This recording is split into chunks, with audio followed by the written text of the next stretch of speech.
Welcome. You're listening to Passages. I'm Drew, and I got Jason and Tim with me tonight. We're ready to record another episode, and we're glad you joined us. It'd still be fun to do it alone without an audience, but our listeners just make it so much better. Special Tuesday night VBS edition of Passages. Yeah, we knew it wasn't going to get done tomorrow night with all the breakdown of the VBS decorations. And I'm feeling a little on edge tonight, guys. I'm about halfway through a steroid pack. So all right, at any point, y'all need to rein me in. Just give me the wrap it up. Well, we won't have the brain dead Jason at 10 o'clock. No, you may have strong. the bouncing off the walls, Jason, which I don't know if that's any better than brain dead, Jason. Tell you to quit talking. We'll give you the Julie Kaiser wrap it up. So I haven't been able to make it to any of the Vacation Bible School so far this week. Is it going well? I've missed being here. I've missed seeing it. How's it going? Great. It's going good. Now, there's a little experiment this year with you only doing the second half. Is that correct? Well, we swap halves each night. Okay. So I had the second half tonight. Eli had the first half. So I guess we've done it 3 nights now. So Eli will bring us home tomorrow night. He's doing a great job. Oh, I had no doubt. So I've got the 5th and 6th graders, and that is a very energetic age for boys. Oh, yeah. Yeah, I can't Not really an age in which they focus. Are they very 10, well. 11? How old are they in 5th grade? I don't know what age that is. But they're 10 or a 11. little hyperactive, especially at the end of the day. Yeah. Well, they've probably been playing video games all day long. Nah. I saw that you brought them back a little early tonight. I think We got done. We finished up. We're done. Yeah. Go. Yeah. Please go. Well, a fly got trapped in our room, and I finally lost to the fly. Was it was it- like, guys, flies happen, you know. Were These they are like a common cat? creatures. Were they like a cat watching a laser pointer? Like Yes. wherever the fly went, they Well, were they looking. started a contest who could catch the flies, and none of you are going to catch the fly. Did One of you them said, hand out I'm chopsticks? fast. I can do it. Anyone was trying to eat it? Yeah. Oh, man. Trying to catch it with my tongues. VBS always gets a little bit wild, but I have missed being a part of it this year. It got wild tonight. We wrapped it up with something new. On Saturday, as we sometimes do, we begin to muse about funny things that we can do at Vacation Bible School. And so Eli said, when I was a kid at Vacation Bible School, when we did Booster, there was a guy that came out in a rooster costume and threw candy at the crowd. And so, although I did at least sort of temper it with, sans candy. Right. We immediately went to Amazon, which is the beautiful thing about today's world. You just have an idea and you go Amazon it. And so it showed up tonight, and during Booster, a giant rooster came down the aisle, and it's a thing of beauty. I thought it was effective. How things have changed since we were kids. Don't be grouchy. He lost this rooster. He lost some feathers on the way back out from my class. I had trying to take him I down. bet he was They a were. big hit, though. That's pretty Yeah, cool. he was. So, Hey, before we go any yeah. further, let me tell our listeners about Cobb Publishing. You go to cobbpublishing.com. They got a lot of great titles to choose from. Bradley Cobb does a great job. And the newest addition to their catalog is the pictorial story of Alexander Campbell and the Christian churches. It's not a long book, but it's really interesting because the pictures are pictures from back then. Like they're pictures from the 19th century, and really interesting stuff in there. I've had a chance to look through it. Check that out. He has a lot of other things to look at. Go over to cobbpublishing.com. That sounds really cool. So it's not just a picture book. It does have No, there's- historical writing in it as well. Yeah, if you're a history buff, you would really enjoy That this. sounds really cool. Well, it's that time of the year where everybody is starting to go on vacations. And in the news lately, there have been some disturbing things that I want to talk about before we all start heading on our vacations and things like that. We're going to call this little segment Critter Chronicles. Rocky. All right, I want to start first with a very disturbing story that I saw this week. If I had to say the most terrifying animal we can run into in this area, that we would probably all be a little bit scared of. You walk out of your house and boom, it's there on your lawn or your sidewalk. What would that be? Are we talking outside of snakes? Oh no, we're including those. You named it. It's the snake, right? Snake. Yeah. Drew, what's your thoughts on snakes? You've got some property. Do y'all get some snakes out there? I'm not as scared of them as I used to be. Used to, I would just lose my mind. But I've had so many encounters with them. Can I just say that I'm not as afraid I of them. hate the talk of non-poisonous snakes. I believe that every snake is Satan's hand puppet, and Come on, should Tim. be should you know They get rid of the no, pests. don't even start that. I hear. Oh, you must like rats. Listen, I think that was And just mosquitoes. all that is the snake's PR guy. You know, Well- have you ever really seen a snake eating a rat? No. Yes. No. Yes, I have. You Seen have not. lumps in them. If you've seen it in, that's a person inside of a Oh, snake. well, you know, it's interesting you bring that am I up. going there? Oh, I didn't mean to spoil anything. You just stepped on the punchline. But let me tell you this. I will never go to Indonesia for a number of reasons. But one of the reasons was in the news this week. 45-year-old woman goes missing in Indonesia. No. Has left to go to the market, goes missing. A couple of days later, still missing. Search party goes out, starting to look for this missing woman. Please, they no. find her possessions, her bags, and things she was carrying, but no woman. What they did find was a 16-foot long Don't. reticulated python That was sort of with- misshapen, I'm with guessing. a very large Middle. abdomen. Big, large thing in the middle. Would you say it's about the size of a woman? It was. And there's a video on YouTube. Now, I have seen the edited, not the unedited. I don't think I want to watch it. But they get the snake, terminate the snake, and open it up. And inside is a 45-year-old woman still fully clothed. Of course, at this point, deceased. Eaten by a snake. So I started down this No. pipeline the other day of I'm looking. not going to be able to sleep starting tonight. looking at animal attacks like with snakes. That is the fifth person in Indonesia since 2017. So in 7 years, that's the fifth person to be consumed by a snake. Guys, there's a lot of places in this world I want to go. Indonesia is not one of them. And when you said that about that little lump in the middle of the snake, can you imagine going to the store? They said she was going to market, having to walk, of course. And Where is this market? I don't know, wrapped up.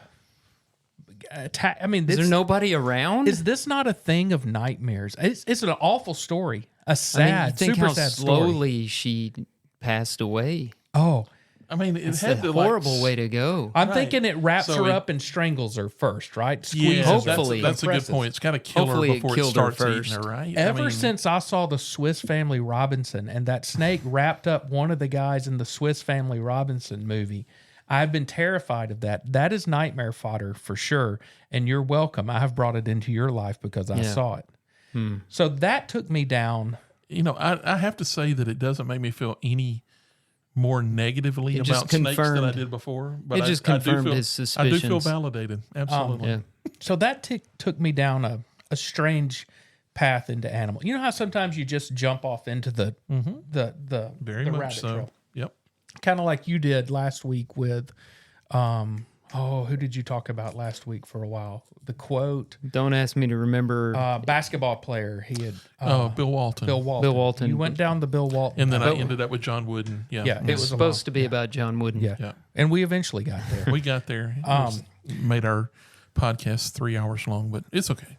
So I wanted to discuss, Tim, y'all are leaving for a little beach vacation. Absolutely. Very soon. We're going within the next month or so. Have y'all been to the beach yet? Y'all usually take a beach voyage at some We're point. sending our child to college instead of taking a vacation this summer. Okay. That's painful. Yeah. Well, the good news is she will be safe. Because have you heard what's going on in Florida right now? Boy, the I sharks have. are eating it up. Bum, Yeah. Actually, that made me feel better about not going to the beach this year because I saw And, a Mr. picture. Layton's wanting to be on a board of some type in the water all the time. Yes. So 3 shark attacks. And in all the that's going to last look like the week. charcuterie to Yeah. a shark. Yeah. Get it? Yeah. Shark. Oh, it's good. That- Good. well, so in the last week, there's been 3 shark attacks, 3 people injured by sharks, all in the Gulf Shores, not Gulf Shores, more the Florida Gulf Coast. Yeah. So, what's that? Fort Walton Beach, Pensacola. Panama City, that area, not far from where we vacation. So, when we were kids, my grandparents lived at New Smyrna Beach, Volusia County, Florida, which is, if you look it up, it's like the shark attack capital of the South. That is where there is more shark attacks off of New Smyrna Beach, Daytona Beach, than any other beach in Florida. When we were kids, we would walk out as far as we possibly could go. I mean, our parents would be with us. My grandfather would be with us. Never once did I think about a shark. Even these days, I'm one that I'm going to walk out as far as I can possibly go. And I'm not sure I'm going to do that this year on the beach. But have you looked at the true stats? Because there's always this thing about shark attacks in the news cycle. There's been 7 shark attacks in the U.S. Since as of June 8th this year. This year. 2024. But is that different from any other year? I don't think it is. I think last year I read there was maybe 16 in the United States for the whole year, so it's probably on pace. We're on track for that. Yeah. I found an article and I thought it was. But I have seen a lot of pictures of them swimming around, right? Which is a lot, swimming around close to shore. like a hammerhead shark. I Well, saw they one of say those. you should never go out past the first sandbar, but that's where the fun stuff is. You got to go out there to find good seashells, and you can't get to the second sandbar unless you go past the first sandbar. That's all what I've always heard. And so I'm not sure I'm going out there, but I found this article. I guess this is a Florida magazine. I'm not sure, but it talks about Florida shark attack leaves 3 injured. And then it says, how can you protect yourself from sharks? So I wanted to read you in case you end up at the beach, which you and I will be going soon, Tim. I want to read some of the advice for avoiding shark attack. And All right, this is important. I think I know number 1 is don't go in the water. Well, that would be the easiest. We have a friend of ours that she believes that she'll never be attacked by a shark on the beach. And she's right. So we don't have to worry about her getting eaten by a shark. But Because she's never getting in the water. Is that what you're saying? and Cassie, if something... So Jesus walked on water. Peter walked on water for a brief moment. And I've seen Cassie walk on water at least once when something touched her foot out there in the ocean. I mean, it's like just going across the top of the water. So here we go. If you want to, this is from the Florida Museum's International Shark Attack File, offers some suggestions in case a shark is around. Stay near the shore I'm going to add or own the shore, which I think is not a bad idea. Well, it seems to be Reasonable. the most safe, right? Swim with a friend. And I think A that's slower friend. Yeah, I think that's what I was going to say. yeah. I think that's because if you see a shark, you push that person down, or you do It's something. the same way you to keep get from it. getting eaten by a bear That's right. in the woods. You don't right. have Just to be gotta the You got to be fastest. faster than the bear. that's Just right. got to be faster than you. That's right. Also, But I'm thinking if you put somewhere. Tim and I in the beach and we're swimming together out there, we look like a buffet for sharks. Oh, I mean, the man. sharks are going to be like, they're going to look at us like we're Golden Oh, Corral, man. and we're going to be it's like attracting. Yeah. I'm taking him home with me. Yeah, yeah. I'm not eating them all right now. And I know I'm I'm gonna throw half of them on my back and Yeah. take him back home. And I know I'm on a blood thinner. Tim, if you're not, you probably should be. We get one little nick while we're out there, man. We have got a feeding frenzy started. It would be awful. Here's another one. Avoid swimming in the same area as the schools of fish. So from the houses and the condos, you can see those big schools of fish out there. Does anyone but you know what the honestly problem? look to get into the schools of fish? Right? Do you know what the problem is? I can see them from the condo. I can't see them when I'm in the water. No, but you move know around. what you can feel them when you're in the water. When they touch your feet, that's when Cassie walks on water. Yeah. Gone. Don't wear jewelry. Not really a problem for us. The navel ring will have to come out. Oh man, Belly that's button. something we didn't need to Piercing. hear. Yeah, that's odd. Don't No idea you had a trailer hitch. don't a trailer hitch. Don't swim at dawn or dusk. And they said that most shark attacks are reported in the morning or at night. I'm eating seafood at night, and the mornings at the beach. I don't know about you, Tim. I don't set an alarm clock. There's some mornings I might wake up and it might be, Yeah. I don't know, lunchtime. And not for the shark, but for me. And then avoid splashing too much. Now that's, if you got kids, they splash. But it was bad enough they totally shut beaches down there for a while. And here are a couple of tips if you see a shark getting a little too close. I thought these were important for you, Tim, since you're getting ready. If I see it, it's too close. It's too, right, exactly. Yeah. Yep. Sorry. I'm with you. It's Get out of the water as get out of the water as soon as possible. really I was shocked. I don't think there's going to be. Genius. I don't believe there's going to be a problem with that. I really thought that was a novel idea. I get out of the water as soon as possible if a piece of seaweed touches my foot. I'm like, I don't know what that is. I'm out. That's a jellyfish. While I can promise I'll get out as soon as possible, the question is, do I get out as soon as necessary? Yeah, Right. that is true. And get out with your swimsuit up too, Tim. Not to bring up any bad memories, but my poor child is still in therapy over what he witnessed about 6 years ago at the beach. All right. Well, since you brought it up, just a quick aside, right? So I have the Pullum Boys and Jonathan out in the water, and the Pullum Boys introduced me to playing in the water at the beach. I'd always been a go to the beach guy, maybe walk along the shore, not really get in the water. But they're like Jason, full bore in the water. So we get in there, we're having a blast, having a great time, throwing a football around or something, and so it's time for us all to go in. And so, like, Sam and Jonathan's still relatively small. I'd say maybe 6 or 7. That's what I was thinking. And the so, most. and Maybe so 8. I've got one hand on each one of them, and we're walking just straight off toward the shore. And unbeknownst to me, here came a big wave that ripped my trunks to the ground.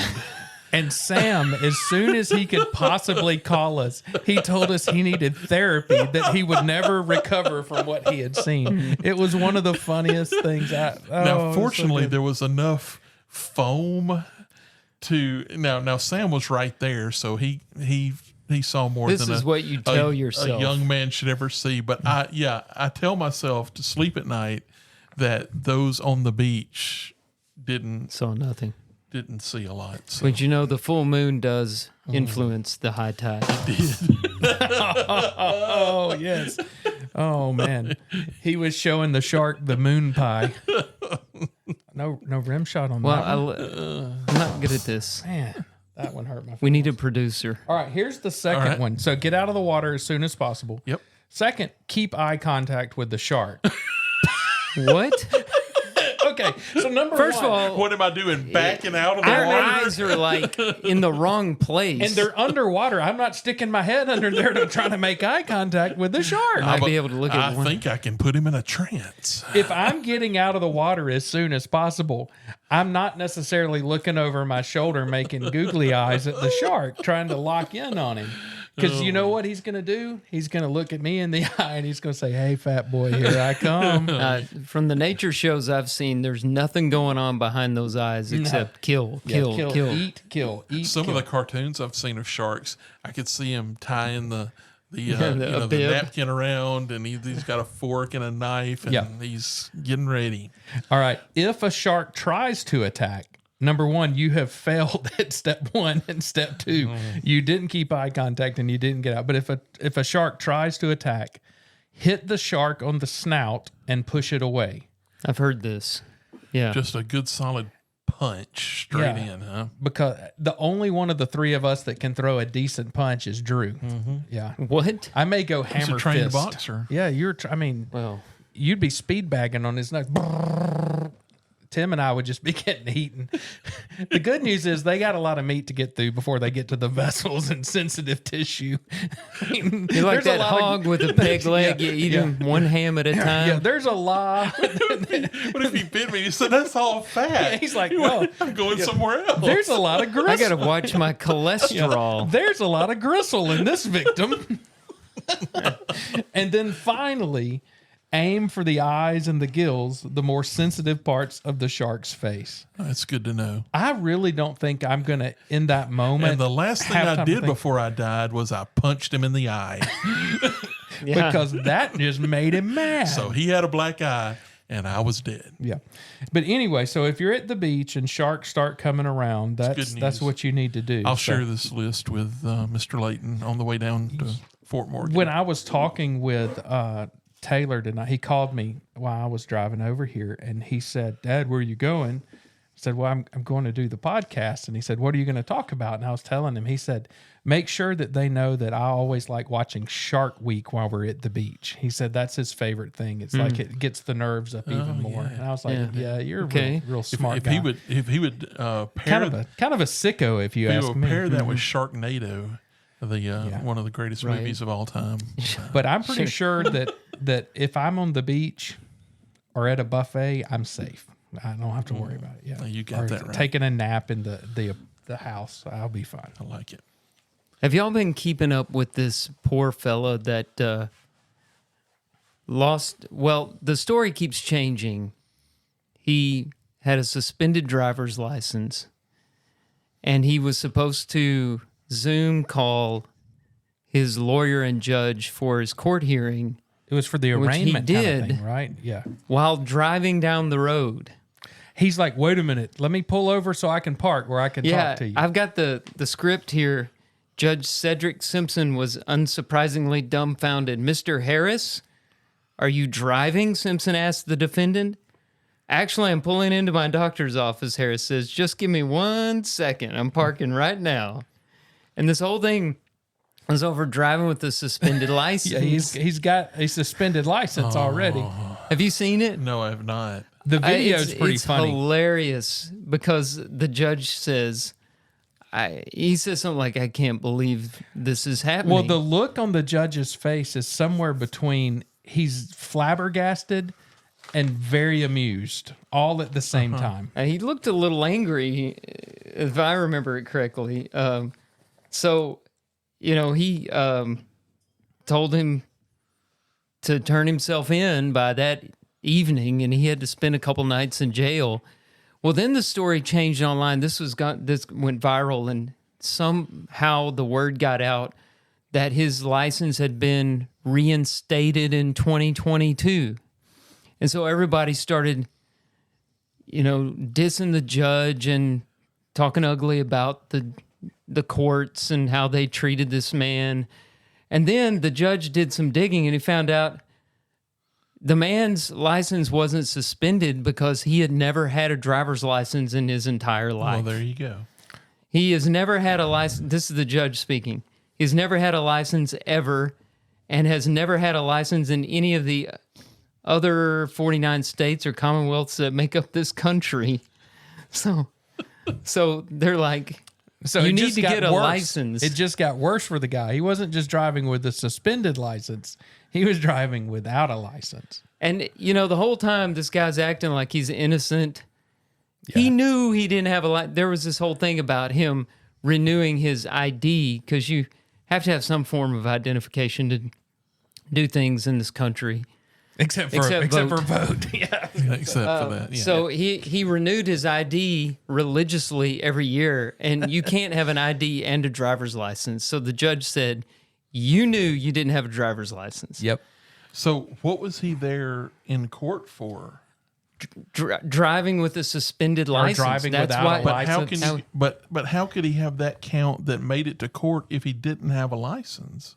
Right? How do you get it suspended? How does, like the guy say, I'm suppo- writing? I mean, Did he? I suppose that he was zooming in. He was allowed to do that because of his circumstances. He lived alone and he couldn't drive. So, And my guess is he must have got pulled over. Charge, right? He must So, have got pulled okay, over you at pulled some over. point and either told the cop he had it suspended, and then they didn't. Oh, do I And then see you what didn't you're really have it asking. at all, right? Maybe So they didn't How do did the- you end up in court that for question, that at all? yeah, right? I don't mean, know. Or That maybe question's that's never just answered. the charge that the prosecution stuck to him. Right. You know, the They had DA's the- office, right, or they had- whoever. the premise was magistrate. right. Yeah, You're driving around without a valid license. yeah.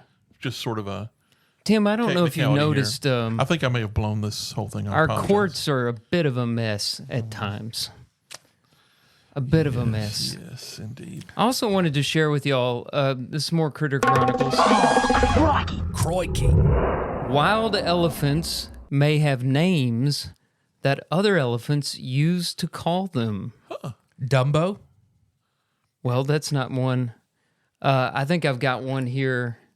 This is one of the names. Wasn't Dumbo an elephant? That's Bill. You sure? That's Bill. Let me Yeah, hear that one again. That's Bill. Yeah, and Sounded like somebody Here's- trying to crank a lawnmower. Susie right here. That's Susie. Susie. Yeah. The first one sounded like the sound the sharks are making when they see me and Tim in the water. I didn't vet these sounds before playing them. I'm pretty good with them so far. Apparently, they learned all these different grunts and things. The trumpeting is not what they think are names. They distinguished hundreds of different grunts and sounds and growls and things. And then they just they recorded them and separated them off and just started playing them to see which elephants turned around. Oh wow! That was the experiment. And because the same grunt would cause the same elephant to turn around, they're like, well, that must be that their elephant's name. Yeah. And apparently, this makes them very smart. They're the only animals that we think do this. I'm still a little skeptical. I mean, do we really know that these are names that the elephants are being called? I mean, come on. They're grunting at each other. I would have to ask a porpoise. That's, It's not I think, like- the smartest mammal. It's not like the elephant turned around and said, I'm sorry, were you calling me? Excuse Did me. you say sir. something? Are you talking to me? Yeah. What? So, Huh? That's one of them yelling at their kids. right, that's what that is. yeah. That's not a name. That was the full first, middle, last name. That's a right cuss there. word. Yeah. We can't Yeah. translate that on the program because it's a very angry elephant. Well, But, and you we know, don't I speak mean, elephant. Be interesting. Like how much did they get him to turn around twice, or is there like just I think data to- that like no other elephant turned around and And if they mixed and up the old- order the and elephants are old standing in, yeah. turned around 47 times when his name I think was they did it called, more right? than once. There's got to be the number, and you got to mix them up where they're standing. Yeah. Yeah. Yeah. But if you look at those lists, I like looking at the lists of the world's smartest animals. They're always That's on it. the They're top up there. 10 list. Yeah. Are they above or you know- below the human? I'm wondering. Probably in 2024, they've probably step surpassed above. the human. Yeah. And do they have being. sensitivity where like different sounds? We all have different sounds that sort of irritate us more than other sounds. So That maybe, one's starting maybe it's not your name. Maybe it's just the thing that really makes me. What? Will you stop Yeah, that? maybe it's not a name. Maybe that particular elephant doesn't just like. hates that maybe- sound more than anything Maybe else it's in the the world. sounds you hear when you're riding in the car with your family trying to listen to the radio, and you hear 3 or 4 cell phones playing Right. streams from something. Maybe they're triggered by the sound. yeah. The crow don't always wanna- makes you- those lists you of don't wanna- smart yeah. animals. Oh yeah. Yeah, you don't want to trigger an elephant any more than you want to trigger a shark. No. Well, Dolphins, you name dolphins. Crows are smart because there's a reason you never see any of them hitting the road. Yeah, you can't hit one. No, well, it's because every time a car comes, they go caw, and they all move. They got the Yankee accent. Yeah, A little late there. a little late. Yeah, I have to go through several panels to get there. Yeah. we'll get better production quality one day, folks. I promise. Yeah, we got a maybe. position open for a producer. Well, we have It one. pays zero. Yeah. You get the same pay we get. That's yeah, right. yeah. But you do get to hang out with a couple of cool guys. Or a couple. No, wait, no. What's that well, mean? y'all are cool. Who I'm are you not cool. Who's not Wait. cool? Well, I was trying to think back. I was Usually trying to on think Wednesday back, nights after church until about 10 o'clock when your family's at home. I was trying to think of what was it, Steve Martin, and was it Martin Short that did "We're a Couple of Crazy Guys" or something Wild like and crazy guys. That might have been Aykroyd. It was Aykroyd. Aykroyd and Aykroyd Martin. and Murray. Yeah. Murray? Murray? Yeah, it Martin? wasn't even. Bill Murray. Yeah. Well, Bill Murray. Dan Aykroyd. Yeah. Well, I just dated my. I had to see it in syndication. I no, didn't I get to think see that it was live. the Steve Martin I thing. think it's Steve Martin. It was Steve Martin. Was it? Yeah, because you're Because right. that move he does, this definitely. It's Dan Aykroyd and Steve Martin. Steve Martin. Yeah. There you go. Yeah. I just looked it up. All right. Telling me it wasn't Steve Martin. My apologies. Man. I apologize for that. Bill Murray. When has he ever done anything funny? Cinderella story here at Augusta. Groundhog's Day is still one of his all-time best. All right. So I would like to take you guys to one of the happiest places on earth, the Magic Kingdom, for my item this evening. I thought you were going to say Dairy Queen. I was like, let's go. Hey, I was about to cut this Buc-ee's. short. Forget Get the passage nuggets tonight. out. All right. So, blog reports Disney removes potentially problematic character from park meet and greets. Okay. So, I'd just like to sort of throw it out for your thoughts. So, this was a blogger. The Planned Disney blog says that one of these most iconic characters has been removed from the Walt Disney Park meet and greets with the public, reportedly because the character was flagged as potentially problematic by a Disney committee. You guys got any thoughts? I mean, all the I've not Disney heard characters. Any thoughts on who might be removed? Is this one of the classic old characters, like the ones we grew up with, or Yes. is this one of the new Disney movie characters? It's got to be an old one. oldie goldie? Is it Mickey Mouse? No, It's not Uncle Remus because they've already they already took They care wrote of him that. out on a rail. Yeah, a long time ago. It's not Goofy, I hope. No, it's not Goofy. That's a good thought, right? I mean, Donald Duck could get kind of saucy sometimes. He's kind of rude. yeah. Disney supposedly confirmed in February that Tinkerbell, a Disney icon since making her first appearance in 1953's Peter Pan, had been removed from the park's meet and greet rotation, but could still be seen flying over the park at the conclusion of the nighttime fireworks show, as well as in park parades. It says, it's in addition to park appearances, Tinkerbell's been a company mascot, featured in the opening scores of movies and television shows for decades. Always flies up and goes ding, and then the movie starts. Isn't she So, also fly beloved over the character? castle before the movies and like it? Yeah. Yeah, absolutely. Yeah. She's While confirming pretty the important. character's absence from Magic Kingdom meet and greets, Disney did not indicate a reason for the change. However, a 2022 report by the New York Times says Disney's Stories Matter teams, launched to ensure our content accurately represents our global audiences, had indicated the Tinkerbell character was potentially problematic. Now, I'd like to stop at this point and ask you, why do you think Tinkerbell might be potentially problematic? I've been sitting here trying to think what they would I've think got was Two problematic. answers for you. Is it because She ain't got enough clothes on, but I know that's not what they're worried because about. fairies aren't white? No. No. No. The team found the Tinkerbell character to be both body conscious and jealous of Peter Pan's attention.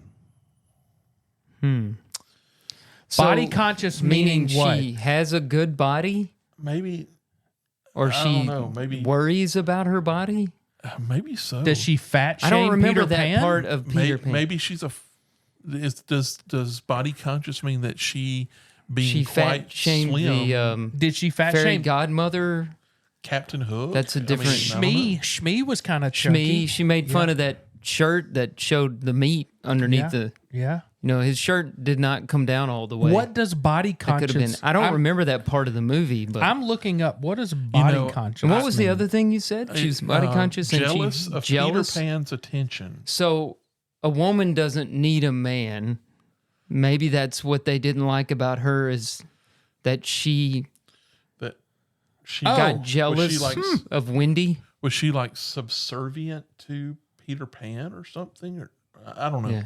I have no idea. So, She was not a feminist, perhaps. so according to dictionary.com, Interesting source for this. body conscious means aware of or preoccupied with one's body or physical appearance. So maybe do they think she has like an eating disorder or something? Yeah, I think that's what they're saying she's is so she's skinny or whatever. So here's the sentence they use it in. Fasting has become increasingly popular among body conscious people in the 18 to 34 age group. Fasting has also become popular among the hungry people in that age group. That's why I don't fast, because it makes me hungry. I don't really even understand jealous That of was Peter one thing. Pan's attention. What does that even mean? I think She they was- want her to be she stronger is than jealous of Peter Pan's. that. And is this something that happened in the movie, or is this happening in the meet and greet? That it's only at the park, but meet and greets with a character are still available at Disneyland in Anaheim, suggesting the story's matter findings may have not played a character in the decision to end the character's meet and greets at Disney World. Maybe Tinkerbell had a smoking and drug problem, and they couldn't have her meeting the public, and that's what they're This sounds throwing like out. a problem with the actor. like Tinkerbell would come out and be a little bit methed up, and so Yes. because of that, they wouldn't let her do meet and greets anymore. All right. Interesting. That's I a don't know. strange story. Maybe It's getting to Tinkerbell's where character- any story about Disney is weird, Yeah. and not relatable to my life in the Will least. you Google the name of the person that played Tinkerbell at Disney World? Is it Crystal Beth? I've just got a question. I don't believe so. You don't think so? Too far? I don't believe so. I I believe, told you I was on a steroid tonight. I don't know what's coming I out believe next. she was working the meet and greet on Leeds 411. You know, Disney is an example of a company that has this legacy library, this catalog that's so valuable, the most valuable entertainment package in the world, and they hate themselves. and they they've- hate themselves. And they've really lost contact. They with hate who they were. What made them great, which was Right. you could watch Family a family entertainment. movie and not worry about anything that was going to be, I'm not even going to say highly inappropriate, but I mean, the movies we watched growing up, the Disney movies that were there were the ones you could And watch that's and they still, were clean. people are still trying to cling to that. Yeah. The people that go, there are amusement parks all over the country. People go down to Disney World and spend thousands of dollars. Some families go every year because of the image that they once had of family entertainment. They're still trying to hang on to it. But look, that's not who Disney is, at least right now. I hope At maybe least- one day they'll go back to it and realize what they've done. At But least at the corporate level, they're nowhere close to that. you have to believe at some point that, I mean, they really do. I mean, the people who run this place now, they have just a money-making machine. But they're And it's actively like- sabotaging right, their and brand. it's like, can there not be, someone there, that ends up with reasonable thinking to say, we can't do this. I mean, Well- the people, I mean, the masses who come here are, people from all over the world, just normal families, coming for a vacation. And they've acquired, I don't they know, acquired just Marvel and Star Wars, so you've got that maybe Well, they bracing them up for the time being. Don't they own ESPN and ABC as well? They yeah, bought that's- up everything. That's all in Disney. That's right. And one of the things that bothers me about them is Disney used to be a brand. If it had the Disney logo on it, you were, for the most part, going to be safe letting your kids watch it. Today, some of the They more sneak stuff in. social agenda that they're putting in, I mean, I got teenagers, so we're not watching tons of Disney movies. But if I had little kids, I would be really careful with what I was letting my kids watch, because they may The be strategy is just indoctrinated by these little simple cartoons that seem innocent on the surface, but really have some deep-seated messaging.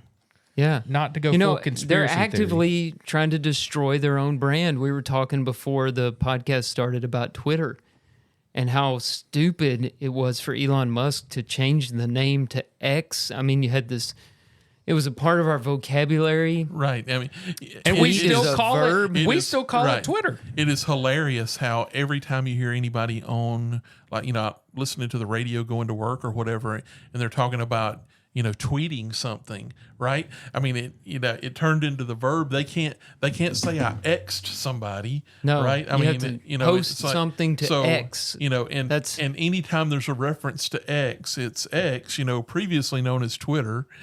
Right. So it's But he just- did that because he thought that, well, maybe that Twitter had some connotations he wanted to get rid of, but he just liked the letter X. Disney is doing it because, well, they're kind of evil. I mean, let's just say it. They're wanting to change kids' minds. They're not an entertainment company anymore. They're a political company. They're a social agenda company. They have a political social agenda, which is a religion, and they're not what they were. And I'm not even sure it's a truly political, as more as it more of a progressive social agenda. Because I mean, I think it falls outside of politics, some of the stuff that they support and push. I mean, there's obviously in politics one side of the aisle that's a little bit more on that side, but it's just crazy to me the way they do things. I can honestly say sad. I've not been there since my childhood. So other than my subscription that I have for watching Star Wars movies, Right. Let's just keep our eye out for Tinkerbell. She's under Right. attack. bless her.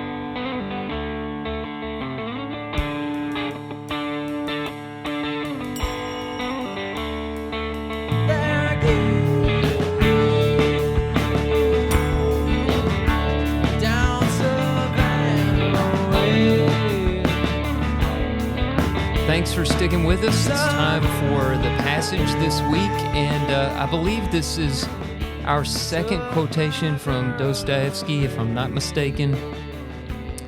Fyodor Dostoevsky, the Russian novelist and I would say probably philosopher. He's written my favorite book right now. It's been my favorite book for a while, The Brothers Karamazov. And I'm probably didn't say the name correctly, Karamazov, but I do like the book. I don't think anyone in our audience is going to correct you. Well, they are now because I told them I said it wrong. So You're right. What is Someone's gonna wrong with correct you? If you'd Why do like, I do this? If you would like to correct Drew, leave us a review. yes, yeah. Hey, we did pick up a review Right. last week. So Seems that begging for begging them does works. work. At least with my brother who left the review. Thank you, Barton. Oh, B thanks, man, B-Man. we love you, man. So here's the quote from Dostoevsky. If one wanted to crush and destroy a man entirely, to mete out to him the most terrible punishment, all one would have to do would be to make him do work that was completely and utterly devoid of usefulness and meaning. I really think that one stands on its own. Good night, Yep. folks. See you next week. Now So we saw a fake version of this that was sort of, it was just worded more like just the second half of this, right? It was Yeah. like, if you want to make a man, quit, convince him that the work that he's doing is Useless or something like that. devoid of usefulness, right? So, but that's where we started. And they were like, no, he didn't say that. Right. I will. Let's pull the curtain back for a second, and we'll tell our listeners that these quotes that you see on Instagram and Pinterest and stuff like that, vet a lot of them, because Yeah, it's it's been amazing eye-opening. how you find how often they're, even if you go to like Brain Quotes or Quota or some of these sites that are supposed to be putting out quotes. It's amazing how when you look at them and you type in, did so-and-so really say this, you start you start finding that there's a lot of misquotes, or that people have taken, things out of a speech said here and things said out of a speech said here and something out and combined them together to make some of these quotes. It's been eye-opening kind of researching some of these, because we do try to be authentic in what we're bringing to you. Right. Now we do throw these together in a hurry sometimes. I know it doesn't show. No. But we have been preparing for this our entire lives. That's right. So we're drawing from a long-standing reserve, but we do turn to the internet sometimes, and when I'm surfing around, if I see something, I grab it and put it into my notes so I don't forget it. Yep. And it has been surprising how many of these are attributed to the wrong person or just made up. And it's always with memes and stuff like that, I always wonder how they originated. I've wondered that about like sermon illustrations and bulletin articles that written by that famous person, Selected or Anonymous. Who's the guy that wrote this article that has been circulated millions of times and never got credit for it? Who is that guy? I killed it that day and never got credit for it. I'm sorry to take us away from that rabbit trail, but I think it's kind of important. related. I think it's important for people to know. Don't trust everything on the internet. This whole idea in this quote of what you're doing every day having meaning is really important, right? And it is. When I read this, one of the first things I thought about is like what the three of us do. And this applies to, I think, each one of us in a little different way. And maybe we can all sort of talk to that because our professions are quite different between the three of us. And so, for me, I work for a giant corporation. Like if I was on a game show, I would say I work for a large telecommunications corporation, because apparently you can't say AT&T on a game show or whatever. You have to say something like that. But the work that I do sometimes, it's hard to see a lot of tangible result.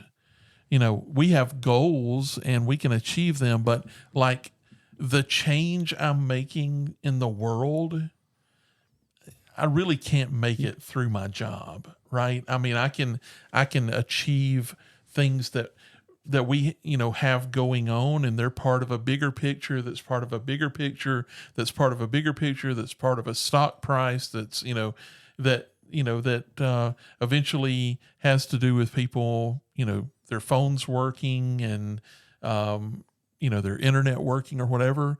But me, like coming out of today, if I walked you through what I did today, what did it really mean? And so for my perspective, and I won't talk about this too long because I think all three of us, need to talk to this. A lot of times I have to get the residual effect of the work, right? So I feel like the work's important, because, it fits in my responsibilities. I enjoy the work that I do, but the fulfillment comes from things like helping others, helping somebody else be successful, or maybe just helping somebody have a better attitude about something that's going on. Those have to be the things in my world, because it's not like I'm doing something every day to help an individual, right? Like I'm producing this thing that I'm, handing over that feeds somebody or it helps them directly in some way. Mine has to have more side effects in terms of, certainly, providing for your family is important, right? But in terms of like real fulfillment from the work itself is more of the relationships you build with others, helping others be successful, hopefully having a positive attitude, helping other people enjoy their work life better. It has to be some of those kinds of things because of the kinds of things this quote says. you can't keep working at something for 36 years that produces, it produces Something sometimes so far away from you. Right. We've always joked, can't see it. We've always had this running joke, at breakfast, as I've gone off to work a lot of days, we'll have somebody else in our group at breakfast, and they'll say, "Tim, what do you do for a living?" And the You're joke in the is, CIA. I work in the CIA, and the whole joke was because I've had a bunch of different jobs with AT&T, and some of them, it's, I could say, well, I could explain it to you, but you'd be asleep, by the time I got through, it's just, it's corporate work, there was a time when I was responsible for developing processes for how people developed software, right? So that we had a repeatable process. Is anybody falling asleep yet? I mean, it's starting, right? I almost got you there. But it's like, those. So, if I'm hearing you correctly, if you didn't have these side things like the interpersonal relationships at work, helping people be successful at their job, helping people through a hard day or whatever, if you didn't have that interpersonal contact, this job would be something I don't think I that could would have done crush this. and destroy Yeah, you entirely. I don't think that. Well, That's a little it's- hyperbole. It's a little hyperbole, absolutely. That's one of my- Dostoevsky's words. He was prone to hyperbole. Yeah, but it would move you toward sort of the feelings of this is meaningless. Why am I continuing to do this? Why would I do this for such a long period of time? You'd be unhappy. I'm wasting my life. It would create. That's right. pretty bad. Wasting my life is. I would say that is crushing and destroying, maybe meting out severe punishment. So you had to do this remotely Yeah. for a while. Yeah. And was it harder? I know you're still connecting with people virtually, but was it Right. harder to do it remotely in this regard? It was. Now, I developed some really deep relationships with people that I had never been person to person with until about a year ago when our team got together. We all went to Dallas from all over the country and got together and finally saw each other in person for the first time. And it was this really neat, like, family reunion almost. But it had been very interesting that remotely I had created some really deep friendships, but it's more difficult. There is no doubt about it that it's more There's difficult. one flaw in what you're saying, and that is that you're defining your work as what you do to get the paycheck. And when I think about Tim Layton, I don't think that's the guy that works at AT&T. No, it's at the CIA. CIA, sorry. Yeah. I think about your real work. I know what your life is about. It's about providing for your family, helping your family flourish, helping this church flourish. I mean, one time one of our youth ministers was leaving, and my boxing coach, who'd been watching us online a little bit, he said, "Tim's leaving?" And I said, "No, Tim doesn't work there." He said, "Tim doesn't work at your church?" Mm-hmm. I said, "No, he's just kind of the face of our congregation, but he doesn't work there." And, that's what people think of when they think of your work. And I would hope that you would think Oh yeah, and that absolutely it's right. useful and I meaningful thought work. I thought about this, in respect to, like, the job I go to every day, but I think also, one of the things that allowed me to continue to do that kind of work as well is my life outside of work, right? Mm-hmm. Because you have to find meaning in something in your life, or that really is a miserable existence. And so you're exactly right. A whole lot of the meaning, so my meaning within work, a lot has to do with relationships with people and those things I talked about earlier. But Let me ask you the another real meaning question. in life is my church and my family. Absolutely. Do you get angry if somebody talks bad about AT&T? Like, do you get a little defensive about your company? I get defensive. I would not say that I get angry. And a lot of times. So there's a little pride in your work there. There's no doubt that I have pride in the company that I work for. I think we do a lot of good things. I think, a lot of times a big company like that, the one thing I hate the most about, negativity, toward AT&T, is, unfortunately, it's so big that a lot of times I can't do anything about the problem that a person has. Now, fortunately, we have a process where, if one of y'all said, hey, I had this real problem and I cannot get it fixed, I've had success in going through a process and getting things fixed. And so even in a company that big, I've been able to, to use that a lot, but it is, sometimes it's sort of disheartening. It's like, I'm sorry, I can't really help you with that or whatever. But, yeah. So, I mean, I really appreciate, what that company's done for me. It's changed my life, and, it's not that, but it is if you're making widgets, you got to figure out, is this something you can do for the long haul, and what's going to keep you ticking, in relation to that. So a couple of things. The first thing I thought about when I saw this quote was the myth of Sisyphus in Sisyphus in Greek mythology, the one that was, I guess, doomed to roll a stone up a hill only to see it roll back down. Because that's a picture of there is no hope. There is no end game. There is no purpose behind what you're doing. It's just oblivious action. And when I think about that, I start thinking about a life outside of God and outside of Christ.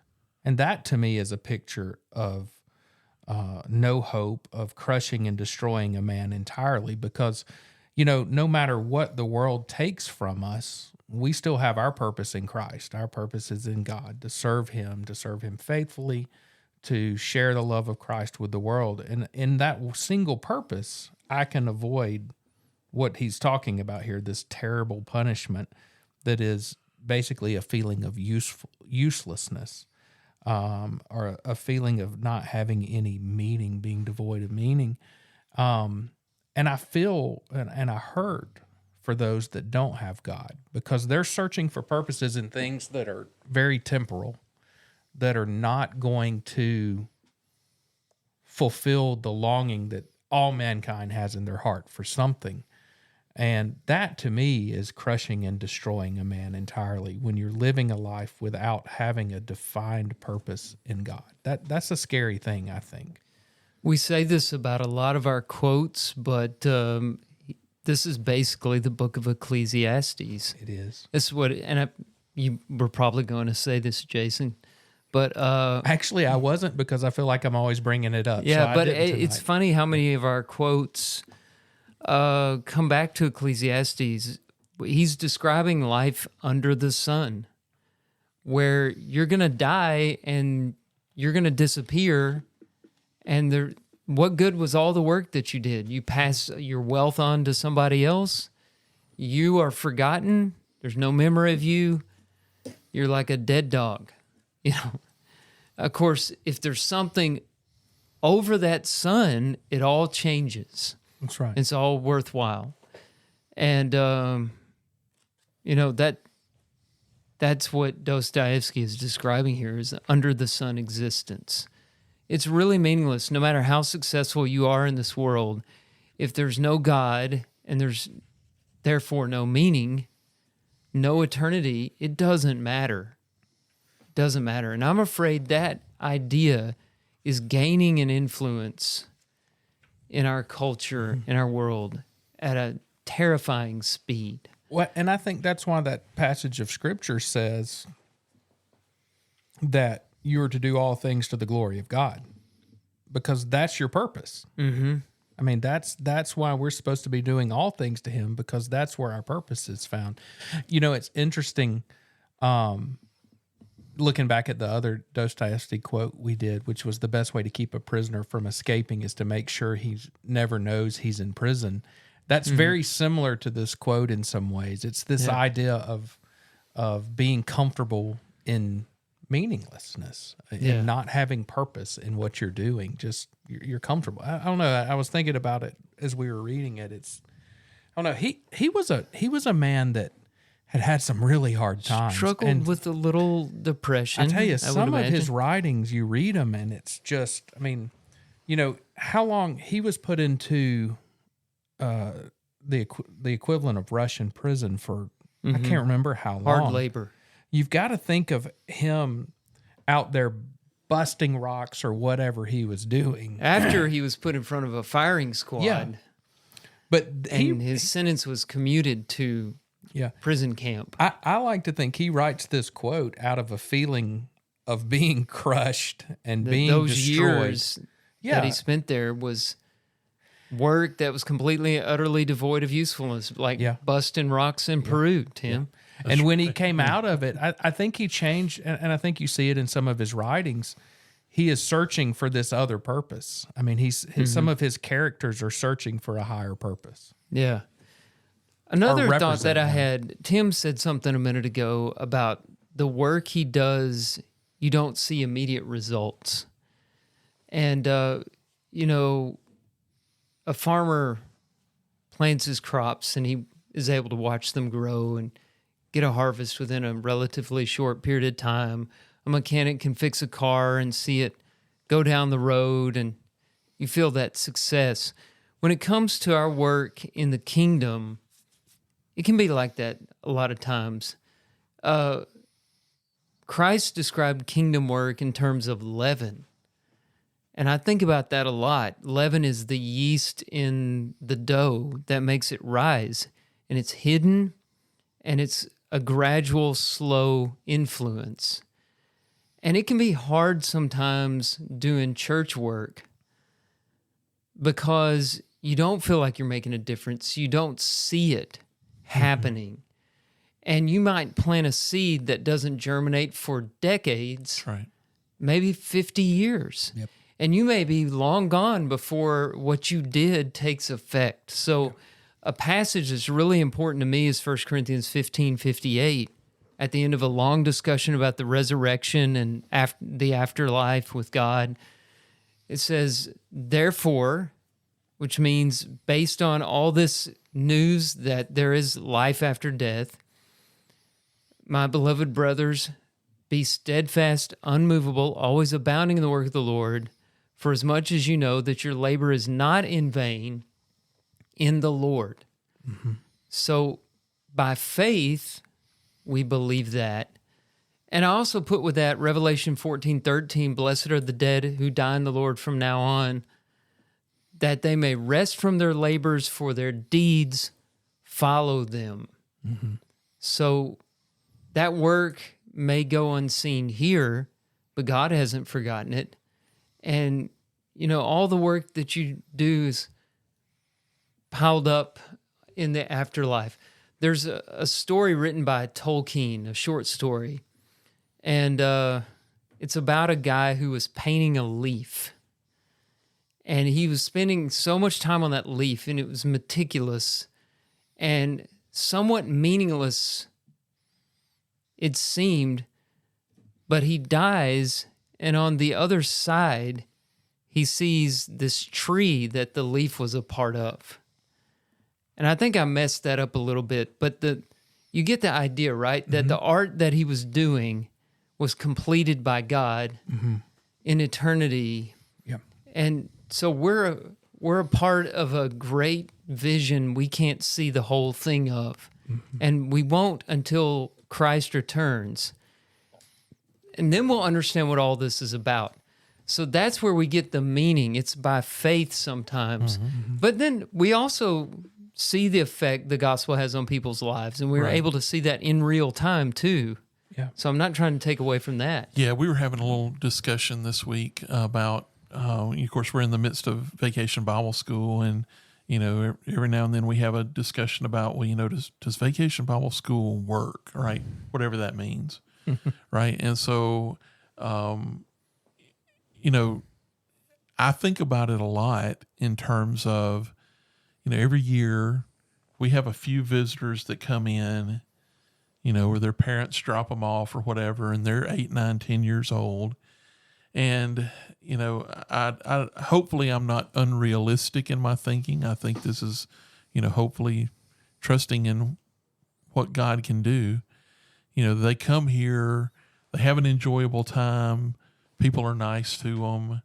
They realize that, hey, these people seem to have, enjoy being around one another. They get something out of it, and so maybe, they grow up, and some point they realize they need God, and, maybe somewhere down the line they realize that, we were people who cared about them. Maybe they don't come back here. Maybe they go somewhere. Who knows, right?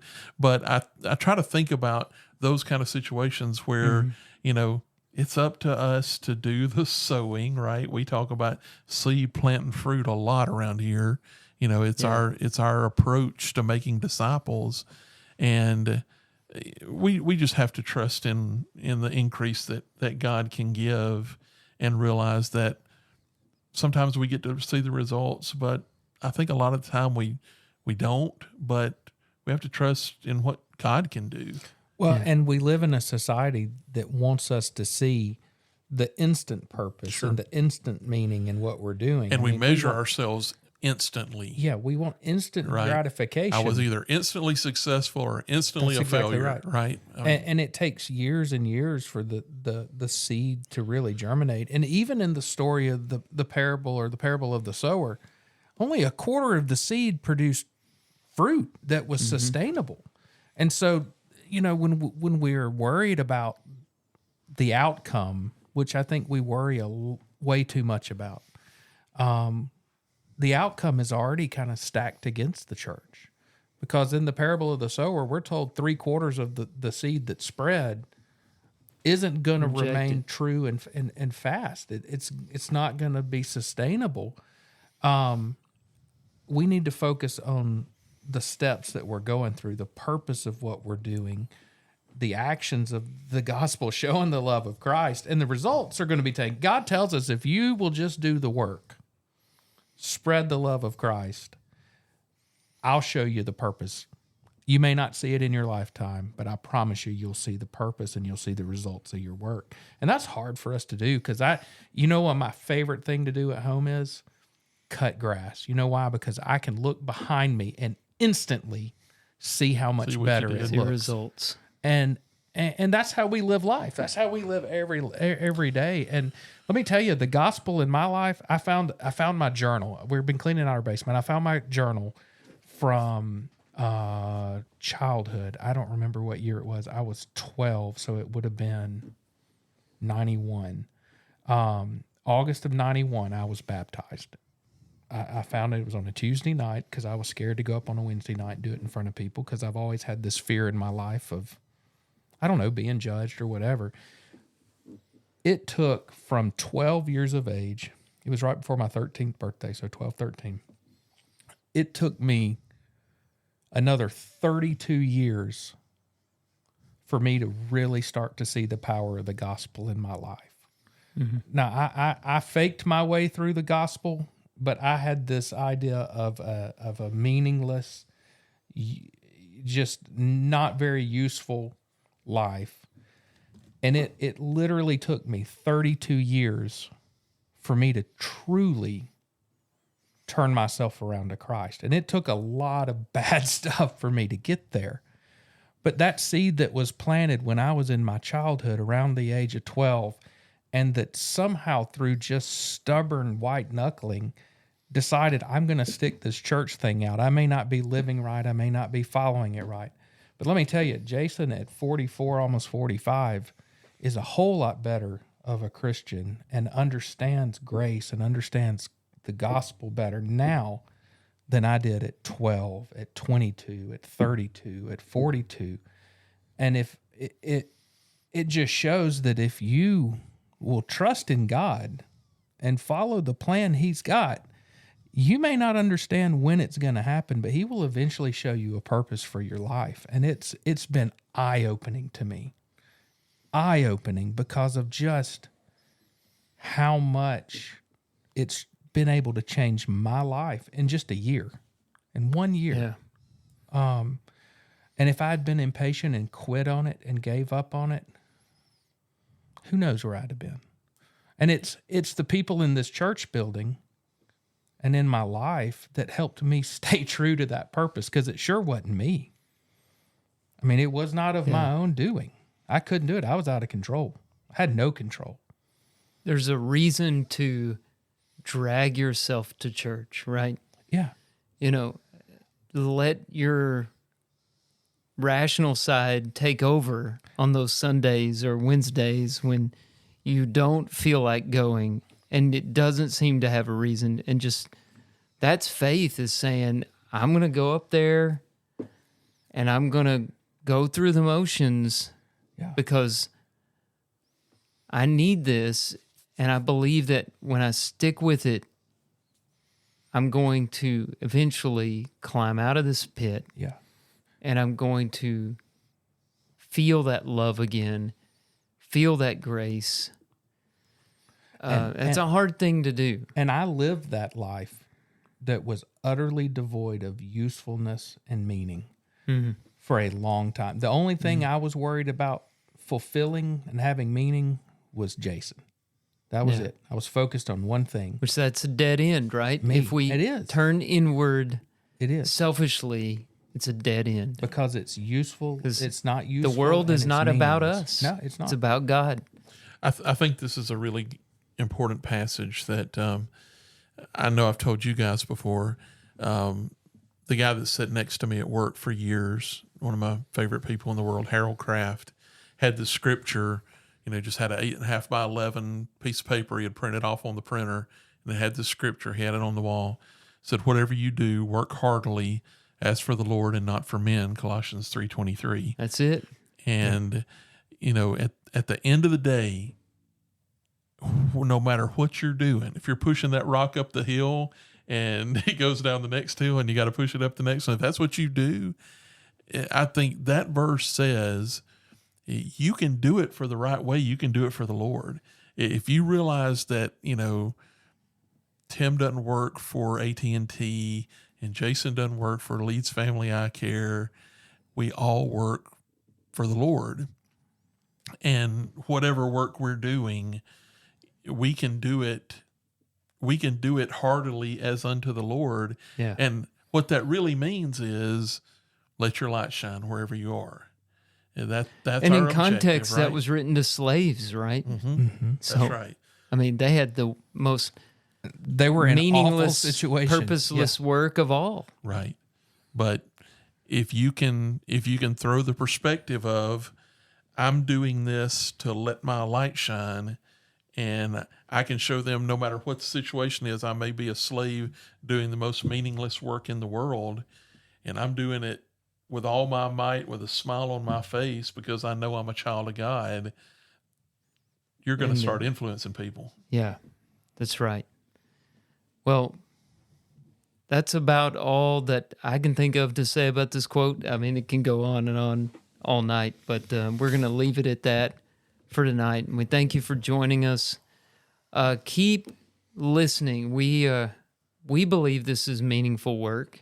It brings us a lot of happiness and joy, and we hope it does you as well, and we get a little wisdom along the way. Check us out on Instagram.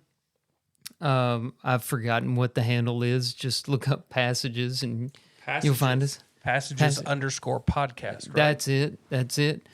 And Those steroids are working. The brain is I'm functioning glad somebody is doped up tonight because I've run out of steam. But leave us a rating or review on Apple, Spotify, wherever you listen. And most importantly, just tell your friends about us. We have a growing audience. We're really excited about that. And we're going to keep going. You just keep listening. And join us next time on Passages.